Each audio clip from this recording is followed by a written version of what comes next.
আসসালামু আলাইকুম। আমরা দেখছি দাদা হুজুরদের নিত্য নতুন আওয়াজ আর গজল পেতে আমাদের চ্যানেলটি সাবস্ক্রাইব করুন, ঘন্টি বেলাইকান দাবিয়ে আমাদের পাশে থাকুন।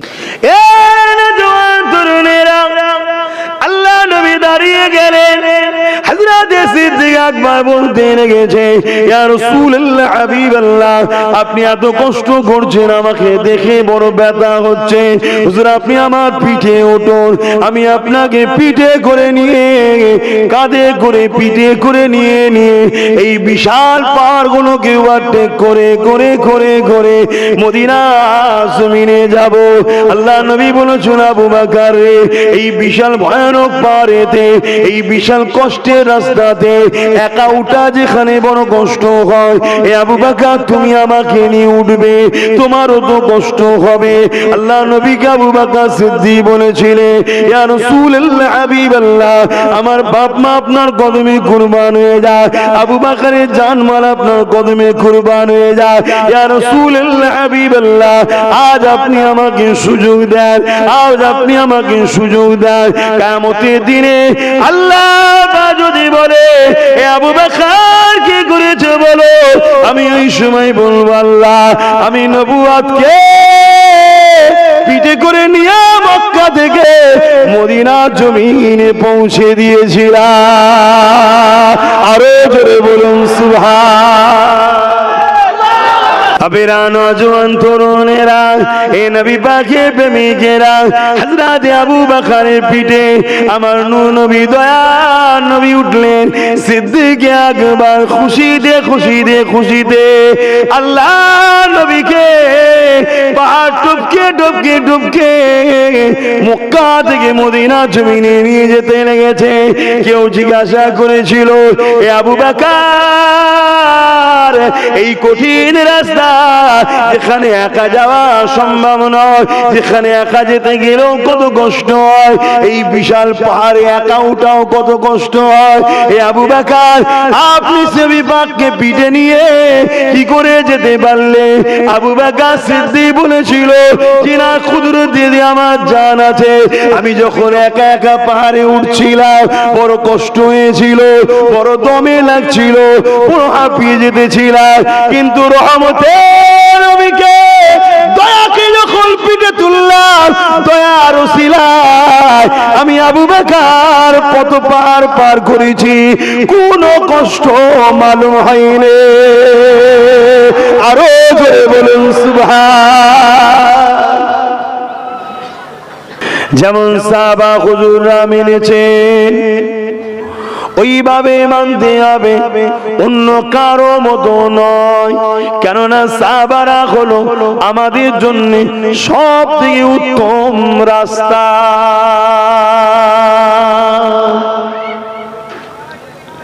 উদাহরণ হিসাবে, মিসাল হিসাবে সব থেকে উত্তম সাহাবারা। এ নওজোয়ানেরা, আল্লাহ নবীকে সাহাবারা কিভাবে মহব্বত করেছে, কিভাবে ভালোবেসেছে, কিভাবে প্যার করেছে। আল্লাহ নবী একদিন মদিনা নববী শরীফে বসে রয়েছে, সাহাবা হুজুরদেরকে নিয়ে নবী আমার হজ করছে। সাহাবা হুজুরদের মধ্যে থেকে একজন দাঁড়িয়ে গিয়ে বলতে লাগলো, ইয়া রাসূলুল্লাহ হাবিবাল্লাহ, আমাদেরকে নামাজ পড়তে আমাকে বড় ভালো লাগে। কেউ বলতে লেগেছে, ইয়া রাসূলুল্লাহ আমাকে রোজা রাখতে বড় ভালো লাগে। কেউ বলতে লেগেছে, ইয়া রাসূলুল্লাহ আমাকে হজ করতে বড় ভালো লাগে। কেউ বলতে লেগেছে, ইয়া রাসূলুল্লাহ হাবিবাল্লাহ আমাকে দান খায়রাত করতে ভালোবাসে। ওই মজলিসে বসেছিলেন হযরত আবু বকর সিদ্দিক, তিনি দাঁড়িয়ে গিয়ে বলেন, ইয়া রাসূলুল্লাহ হাবিবাল্লাহ ইজাজত যদি দেন, আবু বকরেরও কিছু ভালো লাগার আছে, হুজুর আপনাকে একটু জানাতে চাই। আল্লাহ নবী বললেন, আবু বকর বলেন। হযরত আবু বকর বলেছিলেন, ইয়া রাসূলুল্লাহ হাবিবাল্লাহ আমার প্রথম নম্বর ভালো লাগা হলো আপনার কদমের কাছে বসে আপনার নূরের চেহারার দিকে তাকিয়ে থাকা। আরো জোরে বলুন সুবহান।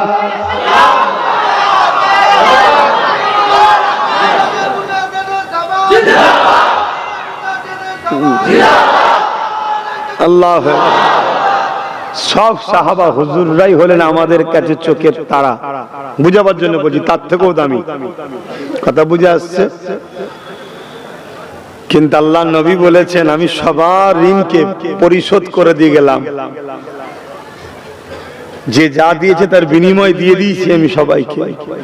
শুধু আমার খাদিজা, অর্থাৎ আমাদের আম্মা জান রাসূল পাক সাল্লাল্লাহু আলাইহি ওয়াসাল্লামের খাদিজা, আমার নবীর আহলিয়া হযরত আম্মা জান খাদিজা হুজুর আর হযরত সিদ্দিক আকবর, এই দুজনের বিনিময়ের পরিশোধ কিয়ামতে আল্লাহ করবেন। জোরে বলুন সুবহানাল্লাহ।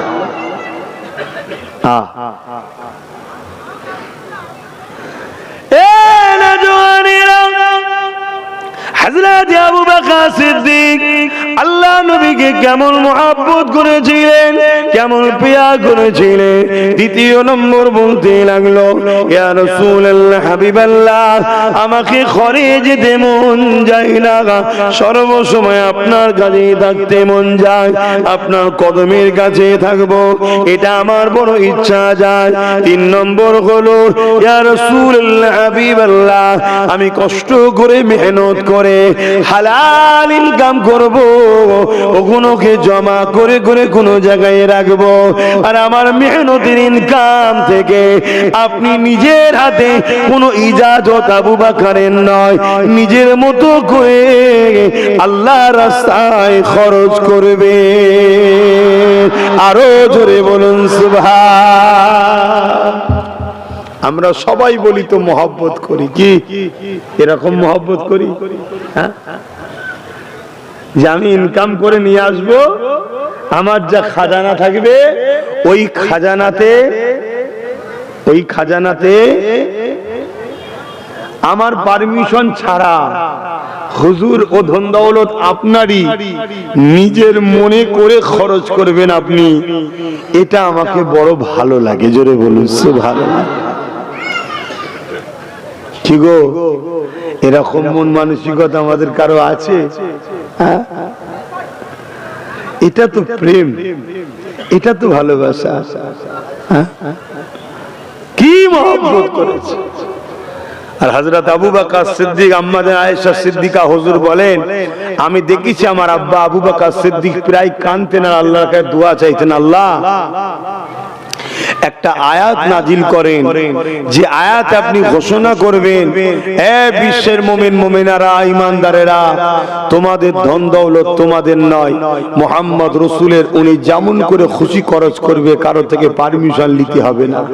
এরকম একটা আয়াত আপনি দেন। কেন আমার নবী বারবার ইসলামের জন্য বলতেন, বাবা সাহাবারা দাও, যেমন আমরা এসে বলি না মাহফিলের জন্য দাও, দিনের জন্য দাও, হুজুর বলতেন বাবা ইসলামের জন্য দাও। হযরত আবু বকর হুজুরকে এটা বড় কষ্ট দিত, আহা আমার নবী কেন বলবে, সবই তো হুজুরের, হুজুরকে বলতে লাগবে কেন? এরকম দোয়া চাইতেন। তো একদিন আমার নবী পাক হযরত আবু বকর সিদ্দিক ঘরে বসে আছে, আর আমার রাসূল পাক ঘরে এলেন। সিদ্দিক আকবর উঠে দাঁড়িয়ে নবীকে সালাম দিলেন, আল্লাহ নবী সালামের জবাব দিলেন, সোজা ঘরে ঢুকে গেলেন। ঢুকে যে সিদ্দিক আকবর হুজুরের যেখানে খাজানা থাকতো, ধন দৌলত থাকতো, ভিখারি নয়, শুনছো তো নাকি? হ্যাঁ, ভিখারি নয়। এখন ভিখারির বাচ্চারা মৌলী সাহেব হয়ে সাহাবাদের ঘরে, নবীদের ঘরে এসব বলে ফেলছে, নাউজুবিল্লাহ। কথা বুঝে আসছে? খুব সাবধান। তো ভাইরা আমার, সেই জায়গায় গেলেন, গিয়ে নিজে হাতে করে নিলেন আমার নবী, নিয়ে হযরত আবু বকরকে বলেও নেই যে তোমার টাকা লিখেছি, কোথায় খরচ করব না করব, কিচ্ছু বলেন, চলে যাচ্ছে। যাবার সময় মুচকি হাসলেন, বেরিয়ে চলে গেলেন। হযরত আবু বকর সিদ্দিক সিজদায় পড়ে শুকরিয়া আদায় করছে, আল্লাহ আমি খুশি হয়েছি। জোরে বলুন সুবহানাল্লাহ। আরো জোরে বলে। আল্লাহ নবী কিছুক্ষণ পরে ফিরে এসে মুচকি এসে বলছে, আবু বকর তোমার দোয়া কবুল হয়ে গেছে। জোরে বলুন সুবহানাল্লাহ। প্রেম কাকে বলে? আল্লাহ নবী তাই বলেছিলেন, আবু বকর আমি তোমার উপরে রাজি খুশি হয়ে গেলাম। আল্লাহ নবী যার উপরে রাজি খুশি হয়ে যায়, আল্লাহ পাক তার উপরে রাজি খুশি হয়ে যায়। এই জন্য আবু বকর সিদ্দিককে আমার নবী পাকের সঙ্গে হিজরতের সফর সাথী আল্লাহ পাক বানিয়ে দিয়েছিলেন। কেন নবী আমার যা বলেন যা করেন সবই আল্লাহ পাকের হুকুমে করে। আল্লাহ নবী বলেছিলেন, আবু বকর রে আমার সফর সাথী তুমি হবে। এই যে আবু বকর সিদ্দিককে নবী বললেন, এটা আল্লাহ পাকের হুকুমেই বলেছে, আল্লাহ পাকের ইশারাতেই বলেছে।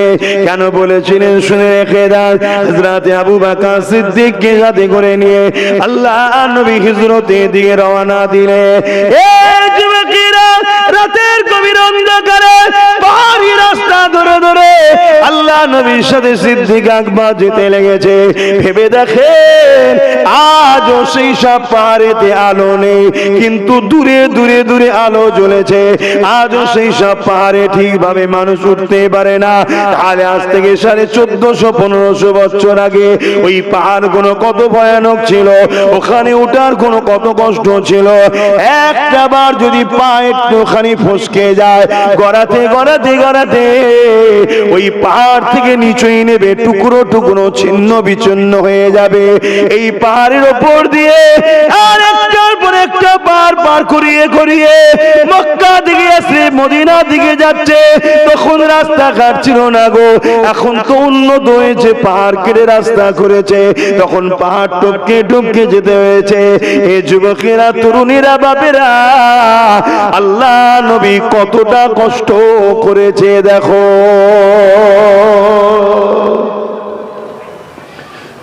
আমি কিন্তু বললাম নবী কতটা কষ্ট করেছে, দেখো সিদ্দিক আকবর কতটা কষ্ট করেছে বললাম না কেন? আমাদের কষ্টটা কষ্টই নয়, আমাদের সবটাই হুজুরের জন্য। জোরে বলুন সুবহানাল্লাহ।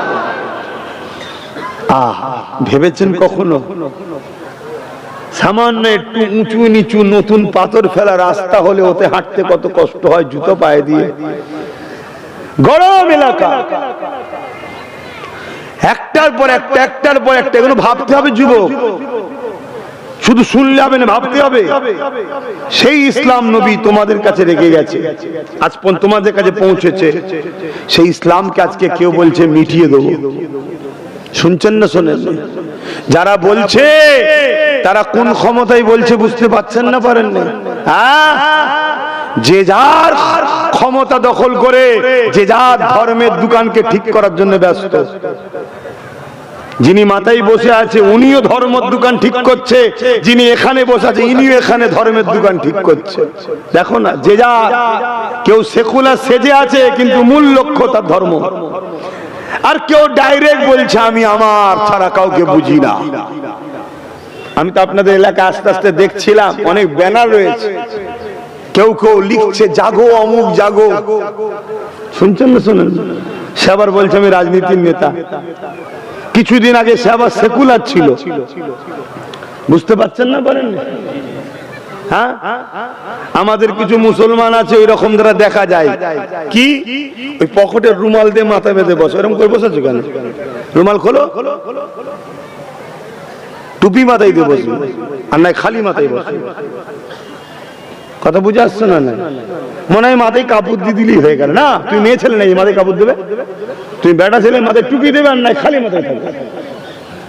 কিছু কিছু আছে রে বাবা এরকম রুমাল বেঁধে দিয়ে ইফতারে বসে খেতে, এখন সব কমনাল হয়ে গেছে। কথা বুঝে আসছে না? আর আমরা বোকার মতো কখনো একে বিশ্বাস করেছি, কখনো ওকে বিশ্বাস করেছি, কখনো তাকে বিশ্বাস করেছি। আর আমাদের ঘরের কিছু ছেলে আছে তাদের সঙ্গে হই হই করে। আর আমাদের ছেলেগুলোকে আস্তে আস্তে আস্তে আস্তে ঠিক বেঈমান বানিয়ে ফেলছে। খেয়াল করে দেখো, তোমাদের এলাকাতেও কিছু আছে, খেয়াল করে দেখবে। আগে কত ভালো ছেলে ছিল, মাথায় টুপি টুপি দিয়ে মসজিদ টসজিদ দেখা যেত, জামা টামা জুব্বা টুব্বা দেখা যেত। এখন সব অন্য টাইপের হয়ে গেছে। কথা বুঝছেন না? বোঝেন? হ্যাঁ, আতরের সাথে থাকলে মাখতে লাগে না, আতরের খুশবু এমনি গায়ে চলে আসে। আর বাকিটা বললাম না, বুঝে এলাম। শুনছেন না শোনেন? হ্যাঁ, আমার কথায় কি কেউ কষ্ট পেয়েছে? আমি কি ইসলামের বিরুদ্ধে কিছু বলছি? তাহলে কার বিরুদ্ধে হচ্ছে আপনার জেনে লাভ নেই। ইসলামের বিরুদ্ধে হলে কথা বলবেন, তাছাড়া কোনো জায়গায় কথা বলবেন না। কথা বুঝে আসছে না? হ্যাঁ, কতটা কষ্ট করছে। হযরত আবু বকরের কথা শুনে আল্লাহ নবী বড় খুশি হয়ে গেলেন। এ যুবকেরা সিদ্দিক আকবরকে সুযোগ দিল, নিয়ামত দিল। সিদ্দিক আকবরের কপালকে রাসূল খুলে দিল। আমি এটা বলবো, অন্যজন কি বলবে আলাদা কথা। আমি বলবো এটা, অন্যজন বলবে আরে মুহাম্মদ সাল্লাল্লাহু আলাইহি ওয়াসাল্লাম আবু বকর সিদ্দিকের পিঠে উঠলো, কত কষ্টের রাস্তা, ফাটা কপালে, তোকে দরদ দেখাতে হবে না। আমি সিদ্দিক আকবরের খুন হয়ে বলছি, আমার আবু বকর সিদ্দিকের কপালকে নবী খুলে দিল। জানেন তো নাকি আমি সেই খানদানের, সেই বংশের ছেলে, যে রক্তের ছেলে। হ্যাঁ, আমার নবী খুলে দিল। আসো, তোমার যখন শখ গেছে, নবুয়াতকে পিঠে তোলো, জোরে বলুন সুবহানাল্লাহ। রিসালাতকে পিঠে তোলো, জোরে বলুন সুবহানাল্লাহ। আল্লাহর মাহবুবকে পিঠে তুলে নাও, জোরে বলুন সুবহানাল্লাহ। সিদ্দিক আকবরের কপাল কত, ঠিক না বেঠিক গো? হ্যাঁ, তুমি কষ্ট দেখছো ফাটা কপালে। হ্যাঁ, যে তুলেছে সে বলছে আমি ধন্য হই, যা তোমার দরদ কেন? অতি ভক্তি তো চোরের লক্ষণ।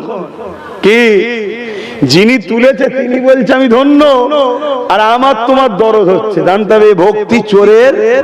হ্যাঁ, মনে রাখবেন। আবেরা নওজোয়ান তরুণেরা, এ নবী পাকের প্রেমিকেরা, হযরত আবু বকরের পিঠে আমার নূর নবী, দয়ার নবী উঠলেন।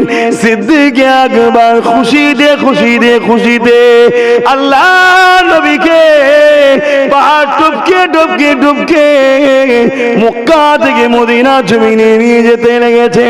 কেউ জিজ্ঞাসা করেছিল, এ আবু বকর, এই কঠিন রাস্তা, যেখানে একা যাওয়া সম্ভব নয়, যেখানে একা যেতে গেলেও কত কষ্ট হয়, এই বিশাল পাহাড়ে একা উঠাও কত কষ্ট হয়, এ আবু বকর আপনি নবী পাককে পিঠে নিয়ে কি করে যেতে পারলে?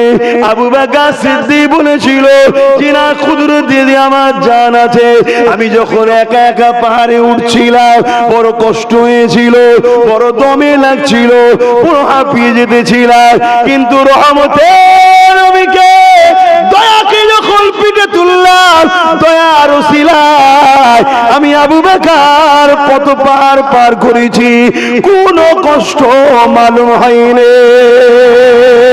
আরো জোরে বলুন সুবহান। হযরত আবু বকর সিদ্দিক পাহাড়ের গুহার মধ্যে ঢুকে গেল। যাবার পরে জঙ্গলগুলো পরিষ্কার করে দিল। দিবার পরে দেখতে লেগেছে অনেকগুলো সুড়ঙ্গ রয়েছে। একটা একটা করে সুড়ঙ্গকে বিভিন্ন কাপড় দিয়ে সেগুলোর মুখকে আটকাতে আটকাতে নিজের পাগড়ি দিয়ে আটকে আটকে আটকে দিল। কিন্তু একটা সুড়ঙ্গ তারপরও রয়ে গেল। হযরত সিদ্দিক আকবর সেই সুড়ঙ্গতে নিজের পায়ের গোড়ালিটা দিয়ে, নিজের পায়ের গেটটাকে দিয়ে, গোড়ালিটা দিয়ে ওই জায়গায় আল্লাহ নবীকে ডাক দিতে লাগলে, ইয়া রাসূলুল্লাহ, হাবিবাল্লাহ। পরিবেশ ঠিক হয়ে গেছে, হুজুর ভেতরে আসে। হযরত আবু বকর সিদ্দিক বসে গেলে আল্লাহ নবী সিদ্দিক আকবরের কোলে মাথা দিয়ে নবী আমার চোখটা বন্ধ করলে। এ যুবকেরা বলেছিল, সিদ্দিক আকবর, ইয়া রাসূলুল্লাহ, হাবিবাল্লাহ, আমাকে এক নজরে আপনার দিকে তাকিয়ে থাকতে ভালো লাগে। সিদ্দিক আকবরের সেই দিনের চাওয়াটা আল্লাহ সুযোগ করিয়ে দিল। ওখানে তৃতীয় কোনো মানুষ ছিল না, আবু বকর সিদ্দিক ছিল, রাসূল ছিলেন। আবু বকর সিদ্দিক বসেছিল, রাসূলুল্লাহ আবু বকরের কোলে মাথা দিয়ে চোখটা বন্ধ করলে আমার আবু বকর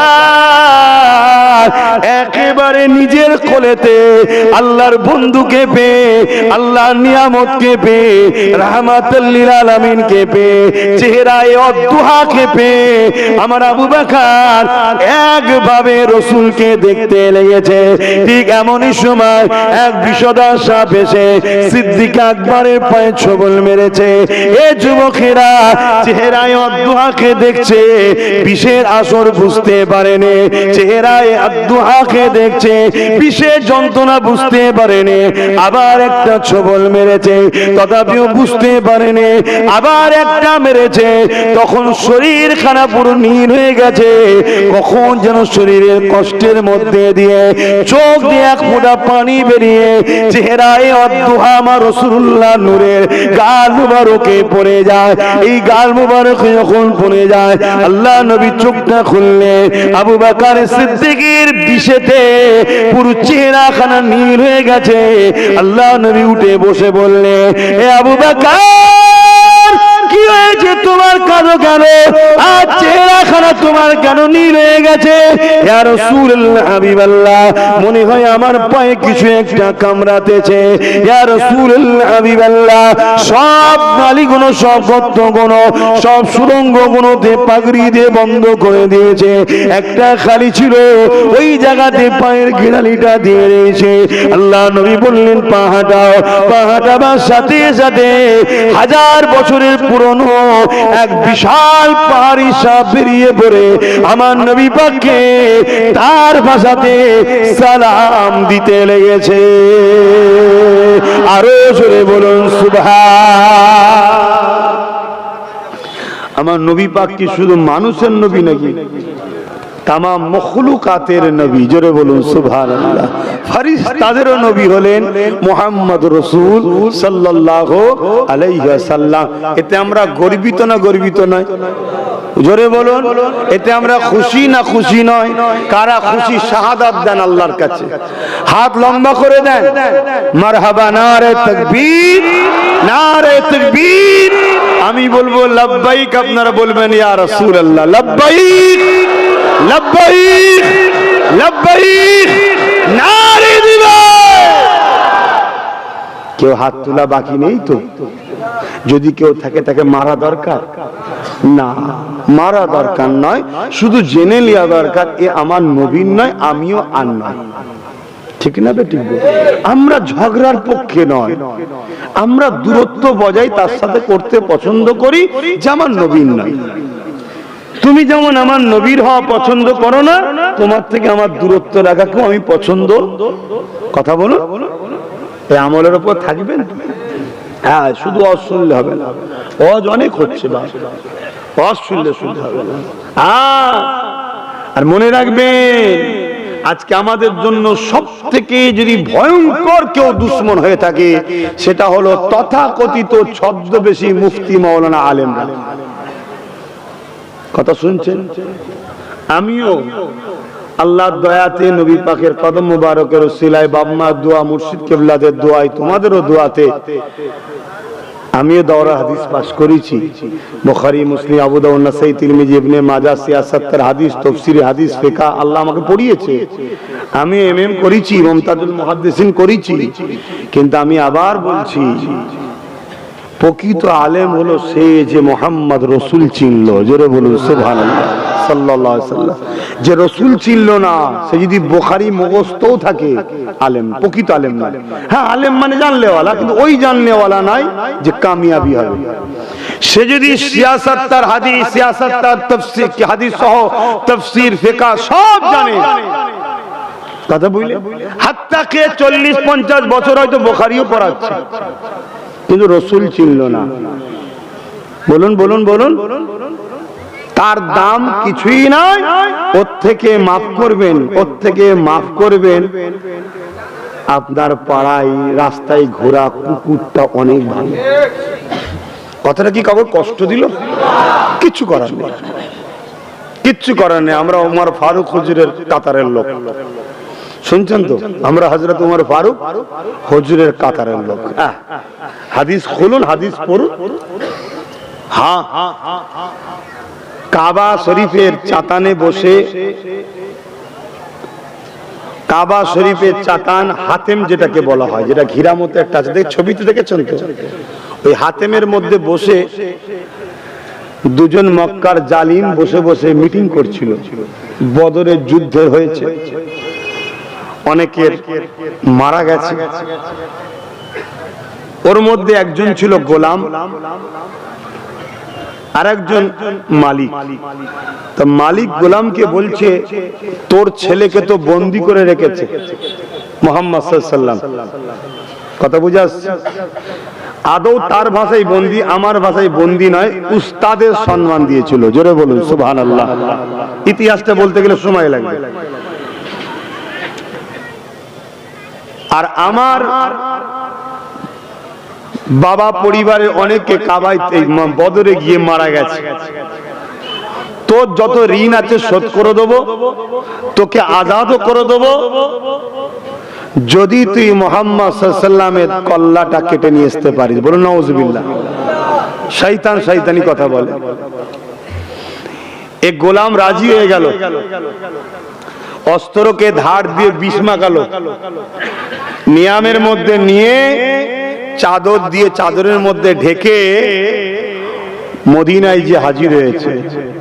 হযরত ওমর ফারুক দেখতে পেয়ে গেছে বদমাইশকে, কেন সবাই জানে এরা দুশমনের রাসূল। হযরত উমর ফারুক গিয়ে তার চাদর সমেত এমন করে ধরেছে, ধরে বলছে, কুকুর তোমার এখানে কি খবর? শুনছেন তো? এখন আমার বলাতে কারো প্রেস্টিজে লাগলো না? তবে কথা বলছেন না কেন? হ্যাঁ, যদি দুর্বল ঈমান থাকে তাহলে হয়তো চিন্তা হতে পারে যে ইচ্ছা কি বলছে। সব ক্ষেত্রে লড়াই করা হারাম, সব ক্ষেত্রে ঝগড়া করা হারাম, সব ক্ষেত্রে ছোট বড় কথা বলা হারাম। মুস্তাফা জানে রহমতের স্বার্থে কথা বলা আল্লাহর সুন্নাত। জোরে বলুন সুবহানাল্লাহ। হাত্তাকে যদি কেউ এ কথা বলে আমার নবীর গুস্তাখকারীরা হলো অবৈধ সন্তান, জেনে রেখে দিও এটা কোরআনের কথা সে বলেছে। কেন সূরা কলামের মধ্যে আল্লাহ জানিয়েছে আলিদ বিন মুগীরা 10টা গুণ, তার মধ্যে একটা হলো ও জারজ সন্তান, তাই নবীর বিরোধী করে। শুনছো তো? হ্যাঁ, খুব ভালো করে শোনো। নামাজ কাজা, রোজা কাজা, আরো বদমাইশি, এখনো কাবিরা গুনাহ হচ্ছে। তওবা করো, করো না এইভাবে, বদমাইশি করো না, তওবা করো, সব ফিরে আসো। কিন্তু মুস্তাফা জানে রাহমাত সাল্লাল্লাহু আলাইহি ওয়াসাল্লামের বিরুদ্ধে যাররা পরিমাণ সমালোচনা করলে ঈমান চলে যাবে। তা হযরত ওমর ফারুক যখন তাকে ধরেছে, আল্লাহর নবী দেখতে পেয়ে গেছে। এ ওমর, ছাড়ো ছাড়ো ছাড়ো ছাড়ো পাঠাও। ওটা হলো রাহমাতাল লিল আলামিনের বৈশিষ্ট্য। জোরে বলুন সুবহানাল্লাহ। আর ওমর ফারুক এটা রাহমাতাল লিল আলামিনের গোলামের বৈশিষ্ট্য। জোরে বলুন সুবহানাল্লাহ। গোলাম গোলামের কাজ করবে, রাহমাতাল লিল আলামিন রাহমাতাল লিল আলামিনের কাজ করবে। শুনছেন তো নাকি? আমার নবীর কাছে গেল, আল্লাহর নবী বলছে, কি খবর? না হুজুর, ছেলেকে দেখতে এসেছি। আল্লাহর নবী বলছেন, ঠিক করে বলো, সত্য কথা বলো। ও ছেলে দেখতে এসেছে? জি না। কথা বলছে না তো? কোথায় কথা হচ্ছে? কাবা শরীফের হাতেমে বসে। আরে ওটাও কাবারই অংশ, যেটা ঘিরা থাকে, দেখেন না একটুখানি উঁচু করে দেয়াল দিয়ে, ছবি তো দেখেছেন অনেকে। ওর মধ্যে আর দুজনই বসে আছে, তৃতীয় কেউ ছিল না। আল্লাহর নবী বলছে, ঠিক করে বলো, কি করতে চলছো? বলছে, হুজুর সন্তান বন্দী হয়ে আছে, দেখতে এসেছি। আল্লাহর নবী বলেছেন, সন্তানকে যখন দেখতে এসেছো তাহলে চাদরের মধ্যে অস্ত্র নিয়ে এসছো কেন? ও তখন বলছে, হুজুর এটা তো আমাদের স্টাইল রাখা, লানাই বার করে দিল, এতে কি আছে, এতে কি আছে, বার করে দিল। আল্লাহর নবী বলছে, কাবার হাতেমের মধ্যে বসে কি কথা বলছিলে? তোমার ঋণ মুক্ত করা হবে, তোমাকে আজাদ করে দেওয়া হবে যদি মুহাম্মদ রাসূলকে শহীদ করতে পারো। কদমে পড়ে গেছে, হুজুর আমায় মাফ করে দেন, কলমা পড়িয়ে দেন। জোরে বলুন সুবহানাল্লাহ। তাহলে নবী গায়েবের খবর জানে না? জানে না? কথা মাথায় ঢুকছে, ঢোকে না? কিন্তু নবীকে জানাই কে? নবীকে জানান আল্লাহ। এটা হলো আমাদের আকীদা। কিন্তু নবী গায়েব জানে না, এই হিংসা বিদ্বেষ আমরা রাখি না। এটা মুনাফিকদের কাজ, এটা বিদ্বেষ রাখে নবীর উপরে। নবীকে আমাদের মতো আম্বানি দিতে চাইছে, নাউজুবিল্লাহ বলেন। এরা কপাল ফাটা মুনাফিক। এদের নামাজ, রোজা, দাড়ি, টুপি সব থাকবে, এরপরও এরা বরবাদ, জাহান্নামী হয়ে যাবে। তো ভাইরা আমার নবী পাক সাল্লাল্লাহু আলাইহি সাল্লামকে অনেক শান আল্লাহ করেছে। কোন কথা বলতে গিয়ে এদিকে চলে গেলাম গো।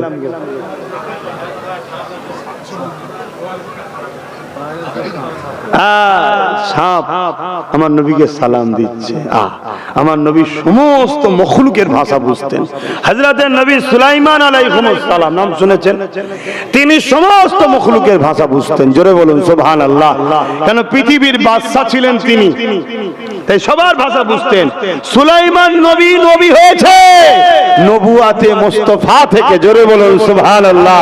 তা সুলাইমান নবী যদি সবার ভাষা বুঝতে পারে, আমেনার লাল বোঝে না? সালাম দিচ্ছে। আর আমার নবীকে সবাই ভালোবাসে, শুধু কিছু মুনাফিক মানুষ ভালোবাসলো না, বাকি সবাই ভালোবাসে। আল্লাহ নবী একদিন উযু করতে লেগেছেন, নারায়ণ শরীফ খানা খুলে দিয়ে নবী আমার উযু করতে লেগেছে।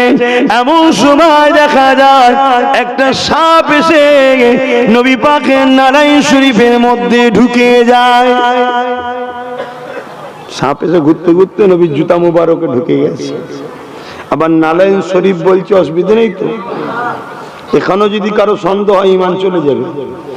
তুমি জুতো দেখুনি, জুতাটা কার কদমের দেখো, কদমটার দাম। তুমি জুতোর দাম করতে যাওনি। কথা বুঝে আসছে না? না, আমাদের সামান্য নবীর একটু গোলামি করি, নবী নবী করি বলে আমাদের দাম, ঠিক না বেটি? আমাদের জুতোই কাদা থাকুক আর যাই থাকুক, বাড়িওয়ালা নিয়ে ঘরে ঢুকিয়ে দিচ্ছে। হুজুরে জুতো তা আমার কি, আমি কে? আমার কি হাইসিয়াত আছে? না, আমি রসুলের পক্ষে নবীর গোলামি করি, তাই আল্লাহ আমাদেরকে ইজ্জত দিচ্ছে। তাহলে সেই হাবিবুল্লাহর ইজ্জত কি? হ্যাঁ,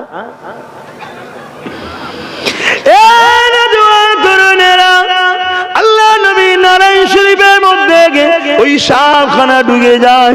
এমন সময় নবী আমার উযু করে যখন দাঁড়িয়ে গেছে, এবারে নারায়ণ শরীফ খানা পড়তে যাবে, হঠাৎ করে একটা পাখি এসে মেরে আল্লাহ নবীর জুতা মোবারককে নিয়ে মুখে করে উঠতে লেগেছে। আল্লাহ নবী তাকিয়ে রয়ে গেলে, কোথায় নিয়ে যাসনি আইরে, কোথায় নিয়ে যাসনি আইরে। একটু পরে দেখা যায় ওই জুতা মোবারকটাকে পাখিটা মুখে করে কদমের কাছে হাজির করে দেয়। আল্লাহ নবী বলতে লাগলে, কেন তুমি নিয়ে গিয়েছিলে আবার দিয়ে যাচ্ছ? ইয়া রাসূলুল্লাহ, হাবিবাল্লাহ, আমি উপর দিয়ে যেতেছিলাম, আপনার নূরের তাজাল্লিতে সাতম জমিনের নিচেও দেখতে পেয়ে যায়। নবীর নূরের তাজাল্লিতে একটা পাখি যদি তার ফাঁদের মধ্যে যায়, ওই তাজাল্লি লাগার সাথে সাথে তার যদি চোখ খুলে যে সাতম জমিন দেখতে পায়, তাহলে আমার মঈনুদ্দিন আজমিরি বলেছিল, এ আমার পীর, আমার মুর্শিদ, আল্লাহ পাক আমার অন্তরের চক্ষু খুলে দিয়েছে, সাতম আসমান সাতম জমিনের নিচে দেখতে পাচ্ছি। এখানে আল্লাহ আল্লাহ, এটা বিশ্বাস করতে আমাদের কি কোনো আপত্তি আছে? আজ কিছু মানুষ বেরিয়েছে আবার ওলি আল্লাহদের বিরুদ্ধে। আচ্ছা, ওলি আল্লাহদের বিরোধী করার কারণ কি? ওলি আল্লাহদের কাছে গেলেই ওলিয়া উলিয়ারা আপনাদের ঘরে নবীর সঙ্গে জুড়বে, আর নবীর সঙ্গে জুড়লেই আল্লাহ আপনাকে আপন করে নেবে। আল্লাহ আপনাকে নামাজি বানাবে, রোজাদার বানাবে, হাজি বানাবে, জাকিরিন বানাবে, আল্লাহ ওয়ালা করে নেবে। জোরে বলুন সুবহানাল্লাহ। আমি ফিরে আসছি। আল্লাহ নবী জিজ্ঞেস করছে, তুমি নিয়ে গেলে নিয়ে আসলে কেন? হুজুর, আমি দেখতে পেয়েছিলাম আপনার জুতা মুবারকের মধ্যে একটা বিষধর সাপ আছে, আমার ভয় হলো যদি সাপটা আপনাকে কামড়ে নেয়। ওটা তার প্রেম, সাপ কামড়াবে না হুজুরকে, ওটা তার প্রেম। কিন্তু এজন্য আমি নিয়ে গিয়ে তাকে ফেলে দিয়ে গোলাম আপনার কদমে জুতো হাজির করলাম। জোরে বলুন সুবহানাল্লাহ। হুজুরের গোলামি সবাই করলো, আমরা আশরাফুল মখলুকাত হয়ে আমরা করতে পারলাম না।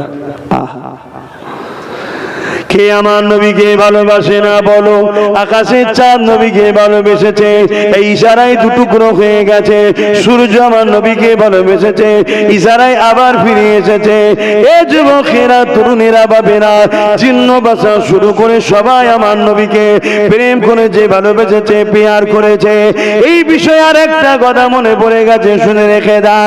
আল্লাহ নবীর কাছে একজন সাহাবী চলে আসলে, ইয়া রাসূলুল্লাহ, হাবিবাল্লাহ, আমার উটটা পাগল হয়ে গেছে, লোককে ধরে ধরে ধরে ধরে কামড়াতে লেগেছে। আল্লাহ নবী নূহ নবী সাহাবাদেরকে বলল, চলো তো বাবা উটটা কি হয়েছে একটু গিয়ে দেখি। আল্লাহ নবী যখন গেলেন ওই সময় দেখতে লেগেছে ওই উটটা মানুষের দিকে তাড়িয়ে তাড়িয়ে ধরতে ধরতে যাচ্ছে, সামনের দিকে যেতে লেগেছে। নবী পাক তখন তার পিছন দিক দিয়ে যাচ্ছে। মানুষেরা বলে উঠলো, ইয়া রাসূলুল্লাহ হাবিবাল্লাহ, আপনি উটটার দিকে এগিয়ে যাবেন না, ও মানুষকে কামড়াতে লেগেছে। এ যুবকেরা তরুণেরা বাবেরা, আল্লাহ নবী কি উত্তর দিয়েছিল? এ দুনিয়ার মানুষ রেখে দাও, আল্লাহ নবী বলেছিলেন উটটা আমাকে কামড়াবে না, কেননা এই উটটা তোমাদের নবীকে চেনে। আজকে মুফতি নবী চিনতে পারলো না, মুহাদ্দিস নবী চিনতে পারলো না, ফকিহ নবী চিনতে পারলো না, পীর দাবি করে নবী চিনতে পারলো না, মাওলানা দাবি করে নবী চিনতে পারলো না। উট নবী চিনে গেল যখনই খুললো এইদিকে, আর উটটা আমার নবী পাককে দেখতে পেল। যখনই দেখতে পেল ছুটে এসে আমার নবী নূরের কদমে উটটা মাথা দিয়ে সিজদায় পড়ে যায়। আরো জোরে বলুন সুবহান। সাহাবা হুজুররা দেখলেন, দরবারে যে এসেছেন সাহাবারা বলছেন, হুজুর উটের থেকে তো আমরা আপনাকে বেশি ভালোবাসি, উট যদি আপনাকে সিজদা দেয় আমাদের কি ইজাজত দেন, আমরা সিজদা দেব। শুনছেন কি বলছি? হ্যাঁ শুনুন মৌলী সাহেবের কথা। আর কোন মোল্লা মৌলী সাহেব আছে কেটাতে বেরিয়ে আসুন। কথা বুঝছেন না, বোঝেন না? সাহাবাদের মনের কি খেয়াল ছিল।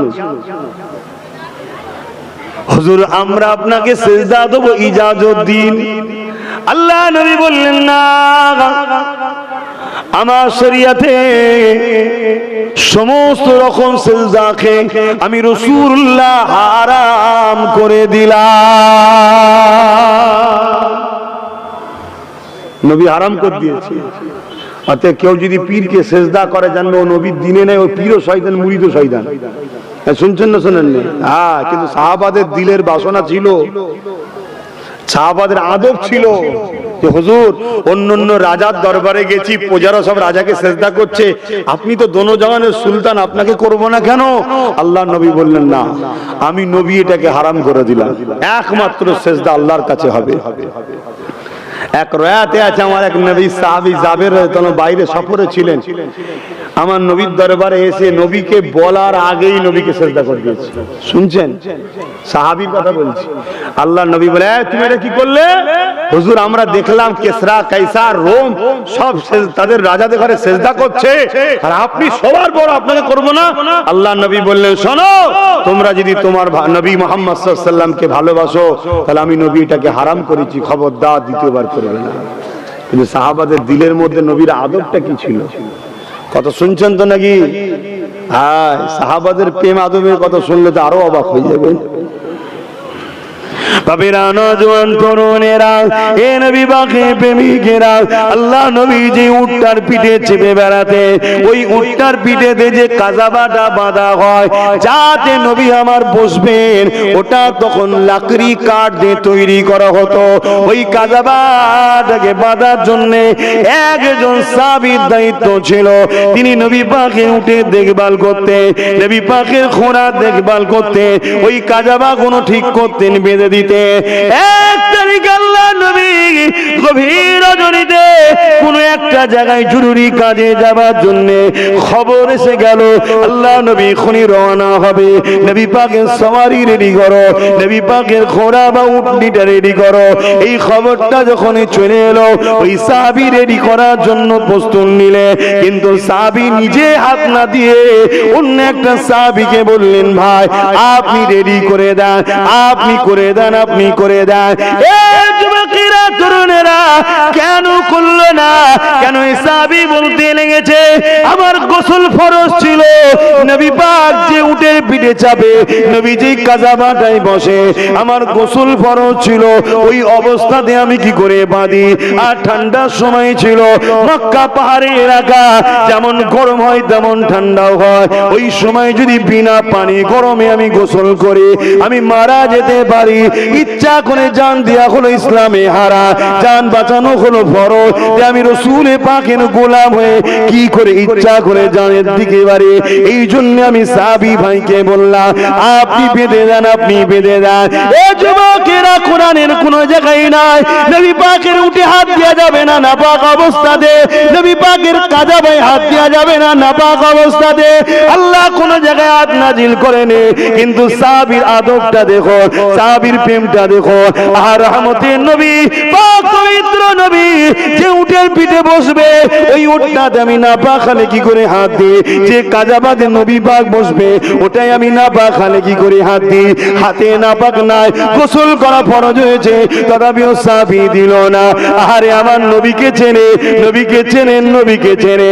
যে নবীকে চিনল না সে বরবাদ হয়ে যাবে, তার ইলম, তার আমল, তার মাকা সবকিছু আল্লাহ বরবাদ করে দেবে।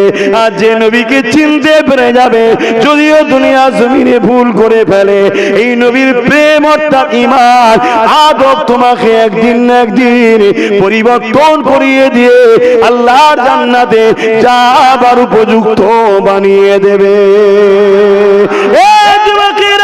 এই বিষয়ে আরেকটা কথা বলে যায়, আল্লাহ নবী নূহ নবী দয়া নবী একদিন বাজারে গেছে।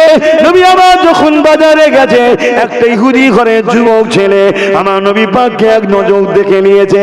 আমার নবী পাককে দেখার সাথে সাথে ওই ইহুদি যুবক ছেলেটা আমার নবী পাকের ফ্যান দিওয়ানা হয়ে যায়, আমার নবী পাকের দিওয়ানা হয়ে যায়, আমার নবীকে ফলো করতে লেগেছে। আমার নবী বাজারে যেখানে যেখানে যায়, ইহুদি ছেলেটা দূর থেকে আমার নবী পাকের চেহারাকে দেখে, আমার নবী পাকের জুলফ মুবারককে দেখে, আমার নবী পাকের চলন বলন কথাবার্তা দেখতে লেগেছে। এইভাবে ছেলেটা প্রতিদিন আসে, আমার নবীর অপেক্ষায় থাকে। আল্লাহ নবী কোন সময় যেতেন প্রয়োজনে, তখন নবী পাককে দেখতো। ইহুদি ছেলেটার প্রেম এত বেড়ে গেল, সে আর থাকতে পারল না। সে একদিন আমার নবী পাকের দরবারে চলে আসলে, আল্লাহ নবীকে চলতে লাগলে, এ আব্দুল্লাহর বেটা মুহাম্মদ সাল্লাল্লাহু আলাইহি ওয়াসাল্লাম, আমি ইহুদি ঘরের একটা যুবক, আমার বাবা হলো ইহুদি ধর্মগুরু বা আলেম, আমি সেই ঘরের সন্তান। আপনাকে আমার বড় ভালো লেগেছে, আপনার কথাবার্তা আমার বড় ভালো লেগেছে, কিন্তু আমি আপনার সঙ্গে থাকতে চাই, তবে শর্ত হলো আমি আমার ধর্ম কিন্তু ত্যাগ করব না। ধর্ম ত্যাগ কেন? আমার বাপ একজন ইহুদি আলেম, আমি ধর্ম ত্যাগ করবো না, কিন্তু আপনার সঙ্গে থাকতে চাই। আল্লাহ নবী যুবককে ইজাজত দিলেন, ঠিক আছে থাকো। থাকছে একদিন দুদিন থাকার পরে আবার বলল, হুজুর আর একটা আর্য আছে। কি? আপনার যখন মদিনার নবাবী শরীফে ঢুকবেন, আপনার জুতাখানা আমি নিয়ে একটু দাঁড়িয়ে থাকবো। বলুন সুবহানাল্লাহ, আরো জোরে বলুন। হায় হায় হায়, কি আদব দেখুন, একটা ইহুদি ঘরের ছেলে। দীর্ঘদিন যেতে যেতে 7 বছর কেটে গেল। ক বছর? 7 বছর। একদিন আমার নবী পাক যেই মদিনা নবাবী থেকে বেরিয়ে যাওয়ার যুবকটা জুতো লাগায়, একদিন দেখছে জুতোটা নিলও না আর লাগাও না। তো এই সময় নবী পাক জিজ্ঞেস করলেন, এ সাহাবী, যুবকটা কোথায় গেল? 7 বছর কোনদিন নবী বলেন তুমি ধর্ম ছেড়ে দাও, এদিকে আসো, ওদিকে আরো, এসব কিছু বলেন। কেন? ওর সঙ্গে কন্টাক্টই তো এটা হয়েছে। কথা বুঝে আসছে না? নাই। আল্লাহ নবী বললেন, যখন সাহাবীকে জুতোটা লাগাই না, কি কোথায়? হুজুর সে বড় অসুস্থ, তার অবস্থা খুবই খারাপ, আজকে সে আসতে পারে না, সে মনে হয় বাঁচবে না। আল্লাহ নবী খবর পাওয়ার সাথে সাথে ইহুদি আলেমের বাড়ি চলে গেল সে যুবককে দেখতে। আল্লাহ নবী ভেতরে গেলেন, যুবকটা উঠে বসলো। এক রাতের মধ্যে আছে যুবকটা শুয়েই ছিল, আল্লাহ নবী যুবকের মাথায় হাতটা দিলেন, দিবার সাথে সাথে হাতটাকে টেনে নিলেন নবী আমার। টেনে নিয়ে যুবককে বলছে, যুবক তুমি তো আমার সঙ্গে 7 বছর ঘুরেছো, আমার মধ্যে কোনো দেখেছো মানবতা বিরোধী, ইনসাফ বিরোধী, ইনসানিয়াত বিরোধী কোনো ভুল, কোনো জুলুম, বা তোমাকে কখনো কোনো রকম ভাবে কোনো কিছু ফোর্স করা, জোর দেওয়া কিছু করেছি তোমার সাথে? কোন রকম বলেছি কোন ধর্ম এ করা, এটা সেটা? সে যুবক বলল, না, আপনার মতো মানুষই হতে পারে না। জোরে বলুন সুবহানাল্লাহ। আর ইহুদির বাপ, যুবকের বাপ যিনি আলেম, বড় আলেম, আসমানি কিতাবেরই আলেম, সে মাথার ঘরে দাঁড়িয়ে দাঁড়িয়ে আমার রসুলকে দেখছে, নবীর সঙ্গে যুবকটার কথা হচ্ছে। আল্লাহ নবী বলছে, বাবা ছেলে তুমি আমায় ভালোবাসো? বলছে, জি হুজুর আমি খুব ভালোবাসি। চোখ দিয়ে পানি বেরোচ্ছে ছেলেটার, ভালোবাসি। আল্লাহ নবী বললেন, 7 বছর তুমি আমার সাথে আছো, আমি নবীও তোমায় ভালোবেসে ফেলেছি। জোরে বলুন সুবহানাল্লাহ। তবে শোনো বাবা, তুমি আমাকে একটা সুযোগ দাও, একটা সুযোগ দাও। কবর থেকে জান্নাত পর্যন্ত নিয়ে যাওয়ার দায়িত্ব তোমার, আমি মুহাম্মদ রাসূল নিয়ে নেব। জোরে বলুন সুবহানাল্লাহ। কি সুযোগ? একবার মুখ দিয়ে উচ্চারণ করা, দিল দিয়ে বলো লা ইলাহা ইল্লাল্লাহু মুহাম্মাদুর রাসূলুল্লাহ সাল্লাল্লাহু আলাইহি ওয়াসাল্লাম। ইহুদি যুবকটা তার বাপের দিকে দেখছে, কেন তার বাপ ইহুদি ধর্মগুরু, তো পুরো আলেম তো। তখন বাপ চিল্লে বলছে, বাবা 7 বছর ঘুরে এনাকে চিনতে পারলে না? আমি 7 মিনিটের মধ্যে ধরে নিয়েছি আখরি নবী, জলদি করে কলেমা পড়ো। জোরে বলুন সুবহানাল্লাহ, আরো জোরে বলো। যুবকটা কলেমা পড়তে লাগলো, আশহাদু আল্লা ইলাহা ইল্লাল্লাহু ওয়াহদাহু লা শারীকা লাহু ওয়া আশহাদু আন্না মুহাম্মাদান আবদুহু ওয়া রাসূলুহু লা ইলাহা ইল্লাল্লাহু মুহাম্মাদুর রাসূলুল্লাহ সাল্লাল্লাহু আলাইহি ওয়াসাল্লাম ইন্না লিল্লাহি ওয়া ইন্না ইলাইহি রাজিউন। যুবকটা ইন্তেকাল হয়ে গেল, কলেমা পড়া শেষ, ইন্তেকাল হয়ে গেল। আল্লাহ নবী বললেন, এ সাহাবা ইনার গোসলের ব্যবস্থা করো, আমি নবী এই ছেলের জানাজা পড়বো। জোরে বলুন সুবহানাল্লাহ। কত সৌভাগ্য, হাই হাই কত সৌভাগ্য। বলো ওই যুবকটার সম্মান কত? খাজা হুজুরের থেকে বেশি না কম? গওস পাকের থেকে? পৃথিবীতে যত ওলি আছে সমস্ত ওলি আল্লাহ এক পাল্লায় রাখলো, ওই যুবকের সমকক্ষ হতে পারবে না। ওই যুবক আমার নবীকে নবী দেখে, নবী বলে কলেমা পড়ে সাহাবী হয়েছে। জোরে বলুন সুবহানাল্লাহ।